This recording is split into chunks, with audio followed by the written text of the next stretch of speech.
Welcome to OTT junction super singer season 10. So இந்த getup ரவுண்டில் வந்து ஞாயிற்றுக்கிழமை முதல் பாடலாக வைஷ்ணவி பாடக்கூடிய பாட்டு. அது வந்து மன்னன் திரைப்படத்தில் வந்து மன்னர் மன்னனே எனக்கு கப்பம் கட்டுனி அப்படிங்கிற பாட்டு. ஸோ இது வந்து கவிஞர் வாலி அவர்கள் எழுதியிருப்பார். ரஜினிகாந்த் விஜயசாந்தி நடித்த படம், இசைஞானி இளையராஜா, கவிஞர் வாலி, பி வாசு டைரக்ட் பண்ண படம் மன்னன், சிவாஜி ஃபிலிம்ஸில். இதுக்கு முன்னாடி வந்து இதே மாதிரி பாடல், இதே மாதிரி சிச்சுவேஷன் ரஜினி நடித்த மாவீரன் அப்படிங்கிற படத்தில் இருக்கும். அது வந்து 1986 தீபாவளிக்கு ரிலீஸ் ஆன படம் மாவீரன், ரஜினியுடைய சொந்த படம். மாவீரன், புன்னகை மன்னன், உலகநாயகன் கமலஹாசன் நடித்த படம் ரெண்டுமே சேர்ந்து வந்தது. புன்னகை மன்னன் மாபெரும் வெற்றி படமாக அமைந்தது. மாவீரன் மிகப்பெரிய தோல்வி படம். மாவீரன் எப்படின்னா ஒரு ஹிந்தி படத்தோட ரீமேக்கு, மர்த் அப்படிங்கிற ஹிந்தி படம். தாரா சிங், அமிதாப் பச்சன் நடித்த ஹிந்தி படத்தை தமிழில் ரீமேக் பண்ணாங்க. டைரக்டர் வந்து ராஜசேகர். 86 தீபாவளிக்கு வெளிவந்த படம். அதில் வந்து என்னென்னா இதே மாதிரி ஒரு பாட்டு அம்பிகாவுக்கும் ரஜினிகாந்துக்கும், அதுவும் இளையராஜா தான் மியூசிக்கு, அதுவும் கவிஞர் வாலி தான். அந்த பாட்டை பாடினது வந்து மலேசியா வாசுதேவன் ஜானகி.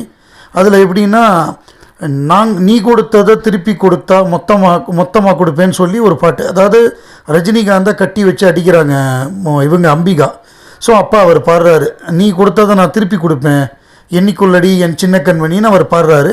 அதுக்கப்புறம் அவங்க பாடுறாங்க ஒரு கட்டத்துக்கு அப்புறம் அதே பாட்டை திருப்பி, நான் கொடுத்ததை திருப்பி கொடுத்தா முத்தமாக கொடு அப்படின்னு அது வரும் அந்த பாட்டு.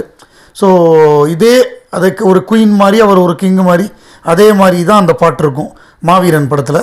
ஸோ அதே பாடலுடைய அப்படியே அதோட ரிப்ளிகா அப்படின்னு சொல்லலாம்.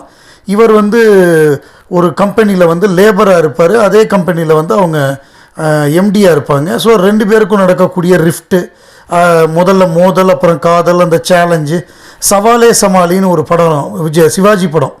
அந்த படத்தை வந்து வேறு ஒரு மாதிரியாக மாற்றி கொடுத்துருப்பார் நம்ம பி வாசு. சிவாஜி ஃபிலிம்ஸுக்கே சிவாஜி படத்தை கொடுத்தவர் அவர் பயங்கரமான ஆள். தங்கப்பதக்கத்தை வால்டர் வெற்றிவேலா மாற்றினார். நிறைய அந்த மாதிரி படங்களை வந்து மாற்றி பண்ணக்கூடியவர் தான் அவர். ரொம்ப கெட்டிக்காரர் பி வாசு. ஸோ சிவாஜி ஃபிலிம்ஸுக்கே சிவாஜி படத்தோட கதையை அழகாக மாற்றி கொடுத்துட்டாரு. அதில் வரக்கூடிய பாடல் அதே கவிஞர் வாலி, அதே இளையராஜா. இந்த முறை எஸ்பிபி ஜானகி ரெண்டு பேரும் பாடியிருப்பாங்க. அதுதான் முதல்ல வந்து அரைஞ்சிருவாங்க இவங்க, விஜயசாந்தி வந்து ரஜினிகாந்தை அரைஞ்சிருவாங்க. அரைகிறப்ப தான் அந்த பாட்டு சண்டி ராணியே அப்படின்னு ஒரு பாட்டு. அதுக்கப்புறம் திருப்பி வந்து இவங்க பாடுவாங்க, மன்னர் மன்னனே எனக்கு கப்பம் கட்டுனி அப்படின்னு பாடுவாங்க. அதுக்கு திருப்பி அவர் சண்டி ராணியே அப்படின்னு அவர் பாடுவார், அவர் திரும்ப அரைஞ்சிட்டு. ஸோ இந்த ஒரே பாடல் ஒரே டியூனில் ரெண்டு முறை வரும். ஒரு முறை விஜயசாந்தி, ஒரு முறை ரஜினிகாந்த். அதே படத்தில் மாவீரனில் ஒரு தடவை அம்பிகா, ஒரு தடவை ரஜினிகாந்த். ஸோ இந்த மாதிரி வரும். இந்த பாடலை வைஷ்ணவி பாடுறாங்க. அந்த கெட்டப்பு, அந்த பின்னாடி அந்த செட்டு, அது எல்லாமே இந்த எகிப்தில் இருக்கக்கூடிய அந்த என்ன சொல்கிறது, எகிப்தா உலகத்திலேயே பேரழகின்னு சொல்லுவாங்க, அந்த பேரழகியோட அந்த மாதிரியான ஒரு கெட்டப்பு. எகிப்து நாட்டுடைய பேரரசி கிளியோபட்ரா.